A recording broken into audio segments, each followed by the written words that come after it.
So yun mga birds, maganda talaga yung panahon mga birds. Oh, tanghali na din kasi ako pumunta dito sa bukid mga birds, naghunting, kaya medyo tinanghalian tayo mga birds. Oh, sa susunod agahan kong pumunta dito sa bukid para makarami tayo, kasi hindi ako naghuhuldi ng paghahunt, half day lang. Kadalasan mga alas 10, alas 11 umuwi na ako, kasi content lang naman yung ginagawa natin. Makahuli lang tayo ng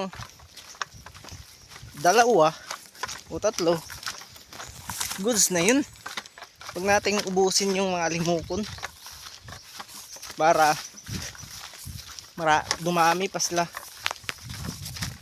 At saka yung mga nahuhuli ko, pinipili ko lang yung gagawin kong katian, at saka pinaparecover ko lang yung mga balahibo nila. So pag nakarecover na yung balahibo nila, tumubo na, at papakawalan ko lang ulit. Yun yung ginagawa natin para maging wais yung mga alimokon mga birds. So yun lang mga birds, bye bye.